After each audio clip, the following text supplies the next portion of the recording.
Hello students, welcome to the Dodia's academy. और आज की क्लास में हम किरचॉफ्स वोल्टेज लॉ की बात करने वाले हैं। किरचॉफ्स वोल्टेज लॉ पर बेस्ड एक न्यूमेरिकल में यहाँ पर आपके साथ डिस्कस करने वाला हूं। हम यहाँ पर सीखेंगे कि केवीएल अप्लाई करके, लूप एनालिसिस अप्लाई करके या फिर मैश एनालिसिस के थ्रू हम किस तरह से सर्किट को सॉल्व कर सकते हैं। क्वेश्चन बहुत ही सिंपल दे रखा है। इस पर्टिकुलर इलेक्ट्रिकल सर्किट में हमें इस 5 वोल्ट बैटरी की वजह से करंट कितना फ्लो हो रहा है ये कैलकुलेट करना है। We just need to calculate current drawn by this 5 volt battery. तो बहुत सिंपल सा ये न्यूमेरिकल है। स्टेप बाय स्टेप हम इसको सीखेंगे किस तरह से इस तरह के न्यूमेरिकल को सॉल्व किया जाता है।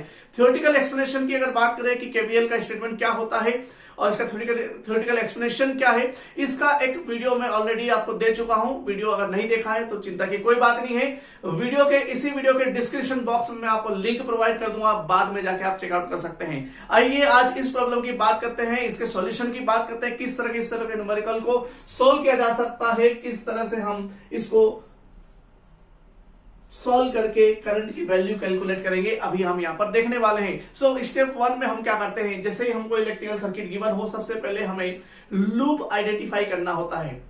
सो लूप आइडेंटिफाई करेंगे कि how many number of loops are there in particular this question. And loop identify करने के बाद करंट हमें एज्यूम करना होगा, कितना करंट फ्लो हो रहा है, कौन सा करंट फ्लो हो रहा है। एंड तीसरे नंबर पे हम डायरेक्शन की बात करेंगे कि लूप में जो करंट फ्लो हो रहा है उसकी डायरेक्शन क्या है। तो बेसिकली यहां पर देखा जाए तो मेरे पास 3 लूप है, 1, 2 एंड 3। यहां पर 3 लूप मैं लेके चलूंगा। 3 लूप में अलग अलग करंट की वैल्यू हम मानेंगे और इन्हीं तीनों लूपों में हम केवीएल अप्लाई करेंगे, किरचॉफ्स वोल्टेज लॉ को अप्लाई करेंगे। सो दिस इज द लूप 1। मैं अगर आपको यहां पर नोटिफाई करना चाहूं, आप इसको देखना चाहें कि लूप 1 क्या है। सो बेसिकली देख सकते हैं आप, दिस इज द लूप 1 और यहां पर इसको नामकरण कर देंगे, this is the loop 2 and this one will be loop 3। तो बेसिकली हमारे पास कुल मिला के इस प्रॉब्लम में 3 लूप आपको देखने को मिल रहे होंगे। अब आगे बात करते हैं करंट की। तो हम ये मान लेते हैं, देखिए अगर क्वेश्चन में कुछ नहीं दे रखा है तो हमको एज्यूम करना है, और जहां तक हमें अगर क्लू दे रखा हो तो उस क्लू की मदद से एज्यूम करना है। नहीं दे रखा हो तो हम आगे अपने जो बेसिकली जो हमने नोटिफिकेशंस बनाए या फिर जो हमारा फंडामेंटल कंसेप्ट है उसके बेसिस पर हम चीजें एज्यूम करते हुए आगे बढ़ेंगे। आप देख सकते हैं 3 लूप है, तीनों लूप में मुझे करंट एज्यूम करना है। 2 मिनट के लिए मैं मान लेता हूं कि लूप 1 में जो करंट फ्लो हो रहा है वो I1 है, लूप 2 में जो करंट फ्लो होगा I2 और लूप 3 के अंदर जो करंट फ्लो होगा I3 करंट फ्लो होगा। तो कुल मिला के 3 लूप हैं और 3 करंट अलग अलग लूप में फ्लो हो रहे हैं। तीसरी स्टेप पे हम बात करेंगे डायरेक्शन की, कि ये जो करंट फ्लो हो रहे हैं इनकी डायरेक्शन क्या है, ये क्लॉकवाइज फ्लो हो रहे हैं या फिर एंटी क्लॉकवाइज फ्लो हो रहे हैं। तो हम डायरेक्शन अपने अनुसार एज्यूम कर सकते हैं, कोई दिक्कत नहीं। अगर गलत डायरेक्शन भी एज्यूम करते हैं तो बाद में आपका आंसर नेगेटिव आएगा। नेगेटिव का मतलब ये होगा कि जो हमने डायरेक्शन कंसिडर करी है वो एक्चुअल डायरेक्शन के जस्ट अपोजिट है। तो बिल्कुल चिंता नहीं करना है। तो आप देखिए यहाँ पर एक 5 वोल्ट की लूप 3 में 5 वोल्ट की बैटरी दे रखी है, उसकी पोलरिटी भी आपको दे रखी है माइनस से प्लस। हम जानते हैं कि बैटरी के माइनस टर्मिनल से प्लस टर्मिनल की ओर करंट फ्लो होता है। तो यहाँ पर इस क्लू की मदद से मैं ये कह सकता हूं कि यहाँ पर जो करंट फ्लो हो रहा है वो एंटी क्लॉकवाइज फ्लो हो रहा है। चूंकि लूप 3 में करंट एंटी क्लॉकवाइज फ्लो हो रहा है, अब यहाँ पर लूप 1 और लूप 2 में हम बिल्कुल इंडिपेंडेंट है, कोई सी भी डायरेक्शन ले सकते हैं। ठीक है, तो मेरे इजी कन्वीनियंस के लिए मैं तीनों लूप में एंटी क्लॉकवाइज करंट की डायरेक्शन एज्यूम कर रहा हूं। यानी कि हमने तीनों लूप कंसीडर कर लिए, तीनों लूप में करंट को एज्यूम कर लिया और तीनों लूप में करंट की डायरेक्शन को भी हमने एज्यूम कर लिया। Now we need to apply KVL in loop 1। So let us apply Kirchhoff's voltage law KVL in loop 1। So what is loop 1? Loop 1 this one below and left side. ठीक है, lower left loop is the loop 1 और यहां पर हमें current की बात करना है। एक चीज वो देखिएगा, जनरली क्वेश्चंस में जो रेजिस्टेंस होते हैं वो आपको जो हमने अभी तक जो पढ़े हैं रेजिस्टेंस का सिंबल इस तरह से ये वाले फॉर्मेट में आपको देखने को मिलते होंगे। सर्किट आपको इस तरह का देखने को मिलता हुआ और यहाँ पर आपको बॉक्स बने हुए दिख रहे हैं। तो यहाँ पर इनको देखकर कंफ्यूज नहीं होना है। आप इन पे देख सकते हैं, इनके साइड में जो इनकी वैल्यूज लिखी हुई है वो ओम में लिखी हुई है। Like this is 1 ohm resistance, this is 3 ohm resistance, this is 4 Om.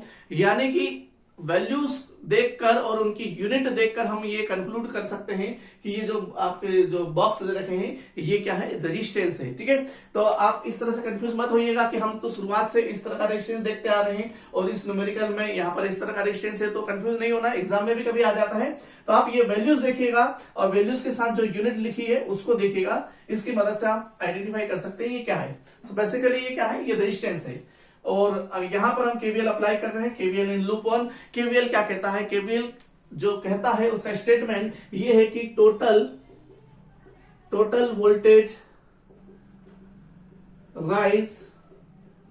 Voltage rise in a loop is always equal to the total voltage drop.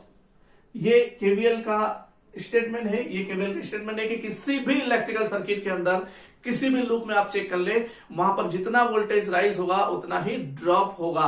यानी कि अगर हम दोनों वोल्टेज का अलजेब्रिक सम करें, टोटल वोल्टेज राइज और टोटल वोल्टेज ड्रॉप का अगर अलजेब्रिक सम करें तो हमें हमेशा 0 मिलेगा, ये केवीएल कहता है। यहां पर चेकआउट करेंगे, यहां पर हमको देखना है कि कौन सा वोल्टेज राइज हो रहा है, कौन सा वोल्टेज ड्रॉप हो रहा है। हमने थ्योरेटिकल एक्सप्लेनेशन में देखा था कि हमने जब हम करंट की डायरेक्शन देखते हैं, करंट को जो एंटरिंग टर्मिनल है उसको प्लस कहते हैं और जो लिविंग टर्मिनल है उसको माइनस कहते हैं। एक बार फिर से वही चीज हम यहां पर दोहराएंगे। देखिएगा ये करंट जो है आपका एंटी क्लॉकवाइज डायरेक्शन में फ्लो हो रहा है, इसका मतलब ये हुआ कि इस लूप में करंट इस तरह से फ्लो होगा।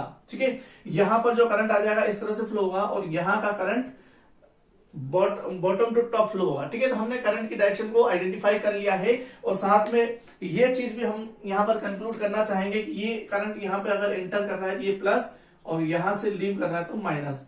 So similarly this will be plus, this will be minus, this will be plus and this will be minus. ये प्लस माइनस लिखने का मेरा एकमात्र उद्देश्य ये है कि इन प्लस माइनस की मदद से मैं यहां पर बताऊंगा कि वोल्टेज राइज हो रहा है कि ड्रॉप हो रहा है। जब भी हम ट्रेस करते हैं लूप में और प्लस से माइनस अगर हम जा रहे हैं तो वोल्टेज हमेशा ड्रॉप होता है। और राइज कब होगा, जब हम माइनस से प्लस जा रहे हैं तो वोल्टेज राइज होगा। ठीक है, तो यहां पर आप देखिएगा हम ट्रेस करेंगे और जब भी हम प्लस से माइनस जाएंगे तो इसका मतलब होगा वोल्टेज ड्रॉप हो रहा है और जब हम माइनस से प्लस जाएंगे तो उसका सीधा सीधा मतलब हो जाएगा वोल्टेज राइज हो रहा है। ठीक है, तो हम कहीं से भी स्टार्ट कर सकते हैं। मैं यहां से स्टार्ट कर रहा हूं, ये पर्टिकुलर लूप है। इस लूप में हम अपनी इच्छा अनुसार जहां से हमको सुविधाजनक लगे वहां से स्टार्ट कर सकते हैं। सो यहां से स्टार्ट करते हैं और देखिए जब मैं यहां से स्टार्ट करता हूं तो प्लस से माइनस मुझे जाना हो रहा है।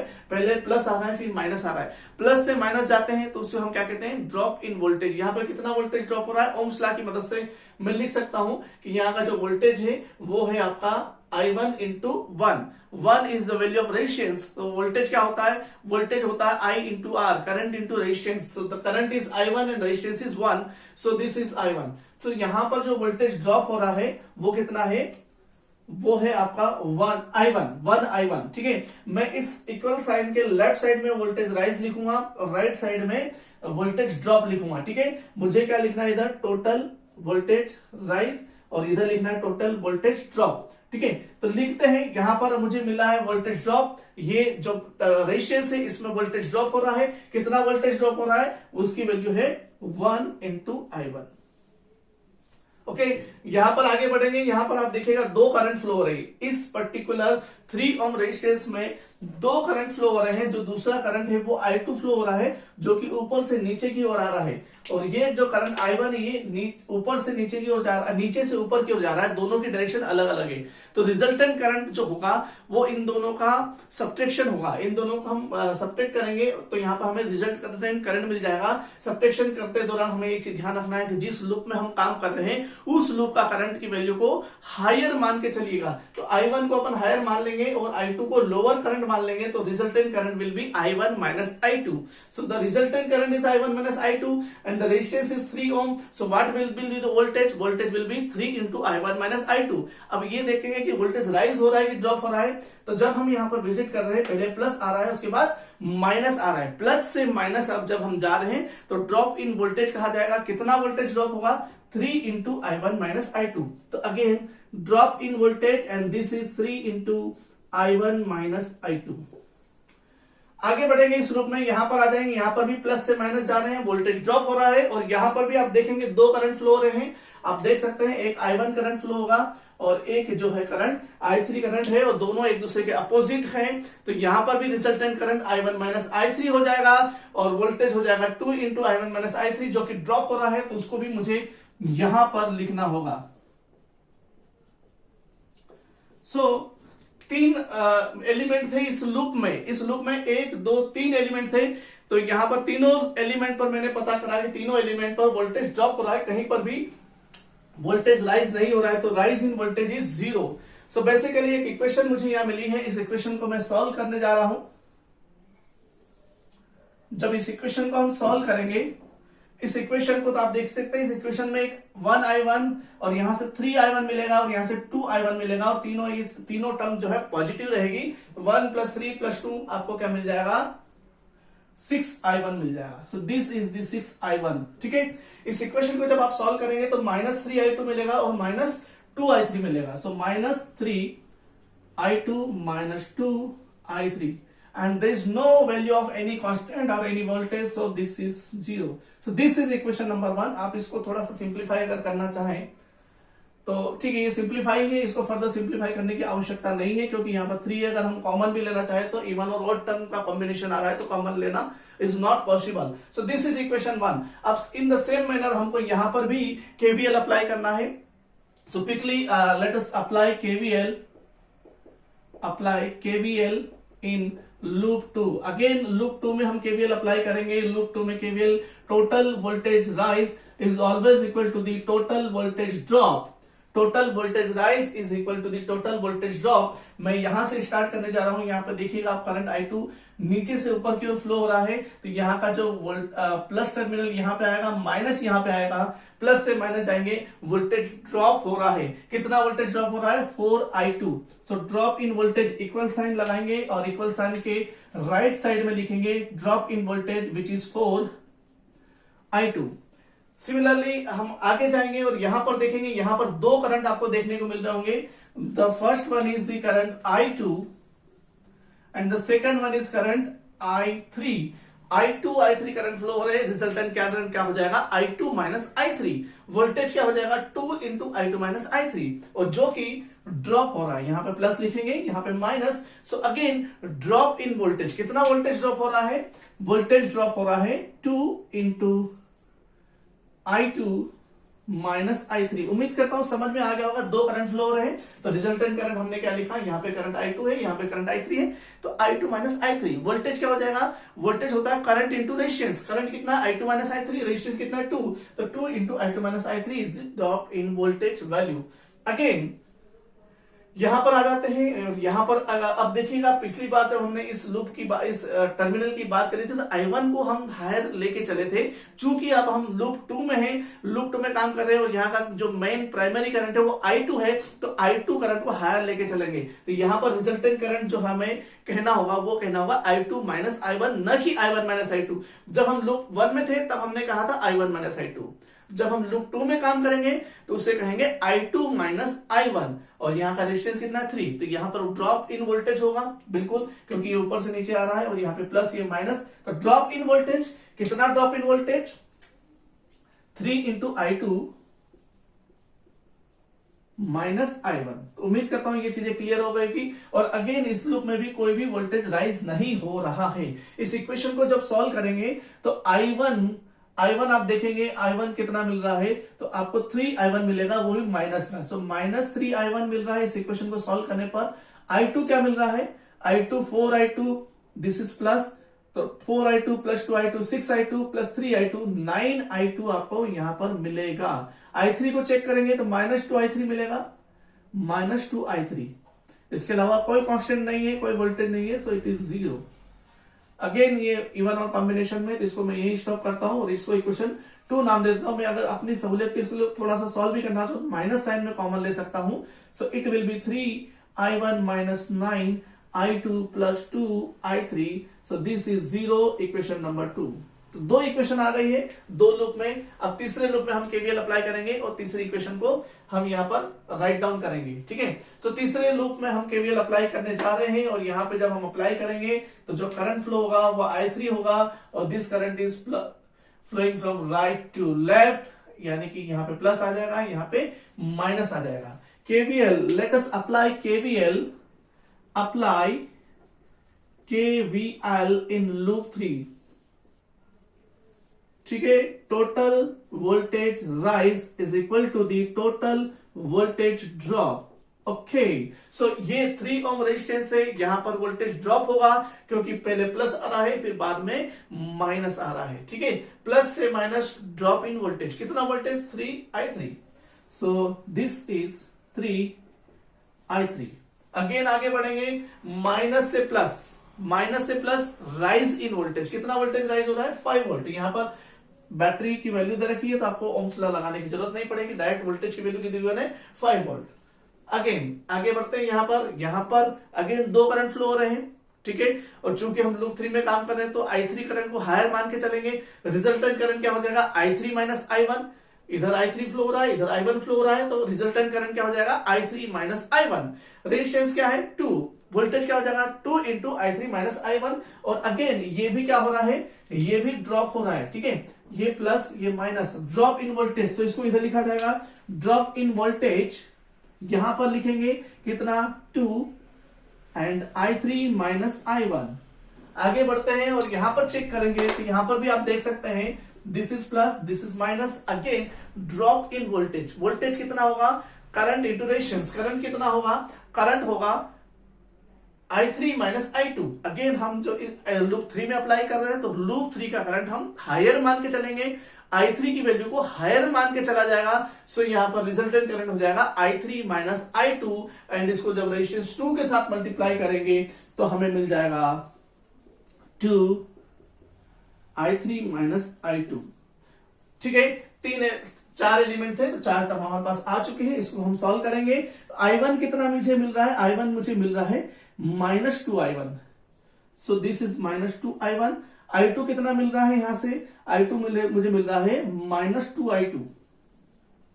i3 को चेक करेंगे तो 3i3 plus 2i3 5i3 plus 2i3 7i3 मुझे यहां से मिल रहा है. और बैटरी कितना है? 5. इसको सॉल्व करेंगे, माइनस साइन को कॉमन लेके अगर मैं लिखना चाहूं तो 2i1 plus 2i2 minus 7i3 equal to the 5. Equation 3. So 3 equation, 3 variable, 3 equation है हमारे पास. कौन कौन सी इक्वेशन है? एक नंबर 1 इक्वेशन मैंने ये वाली फिगर आउट की थी. नंबर 2 इक्वेशन मुझे यहां से मिली थी.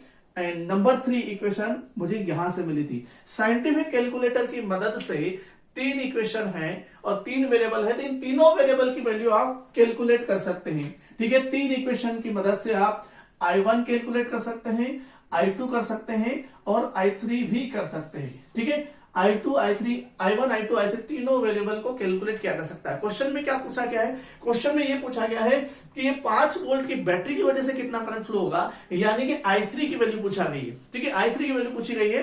तो जब आप कैलकुलेटर की मदद से सॉल्व करेंगे तो वैल्यूज जो आएगी मैं यहां पर लिख देता हूं. मेरे पास ऑलरेडी सॉल्व किया हुआ है. आप कैलकुलेटर की मदद से तीनों इक्वेशन को सॉल्व करिएगा, i1, i2, i3 को लिखिएगा. सो मेरे पास जो वैल्यू आ रही है, i1 आ रहा है 40 divided by 71. i1 is equal to the 40 divided by 71 ampere. याद रखिए करंट है, इसलिए इसको एम्पियर में लिखना है. i2 जो कि लूप 2 में फ्लो हो रहा है उसकी वैल्यू आ रही है 30 divided by 77. Okay, this is 77 and this is again 30 divided by 77 ampere. And जो हमें कैलकुलेट करना है, जिसे हम i1 कह रहे हैं, वो है 30 डिवाइडेड बाय 77. कुछ गड़बड़ हुई है, मैं इसको सॉल्व कर देता हूं. 2 मिनट रुकिएगा, मुझे लिखने में कोई गलती लग रही है यहां पर.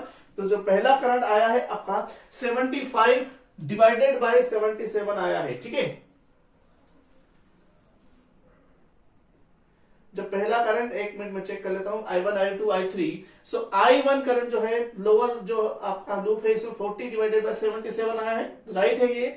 i2 जो करंट आएगा, i2 जो आएगा 30 डिवाइडेड बाय 77, ये भी सही है. और i3 करंट जो आएगा, i3 आएगा 75 divided by 77. So this is 75. ठीक है, तो ये यहां पर थोड़ा सा गड़बड़ हुआ था लिखने में. ओके, तो i1, i2, i3 हमने निकाल चुके हैं. और क्वेश्चन में क्या पूछा गया था? क्वेश्चन में पूछा गया था कि आपको इस बैटरी की वजह से करंट जो फ्लो हो रहा है वो निकालना है, तो बैटरी की वजह से जो करंट फ्लो हो रहा है वो I3 हो रहा है। So this is our final answer. So I3 equal to the 75 divided by 75 divided by 77 ampere. तो उम्मीद करता हूं इस तरह के इजीएस्ट न्यूमेरिकल को सॉल्व कैसे किया जा सकता है, स्टेप बाय स्टेप किस तरह से आप केवीएल अप्लाई कर सकते हैं, ये आपको आज समझ में आ गया होगा। केवीएल का थ्योरेटिकल एक्सप्लेनेशन वाला वीडियो देखना है तो आप यहां पर क्लिक करके देख सकते हैं, और पूरी लिस्टेड वीडियो चेकआउट करना है तो आप यहां पर क्लिक करके देख लीजिएगा। अगर आप चैनल पर नए हैं तो चैनल को सब्सक्राइब कर लीजिए, बेल आइकन को प्रेस करके नोटिफिकेशन इनेबल कर दीजिएगा, सो दैट आपको आने वाली क्लासेस के नोटिफिकेशन मिलते रहे। मिलते हैं अगली क्लास में, तब तक के लिए धन्यवाद। जय हिंद, नमस्कार।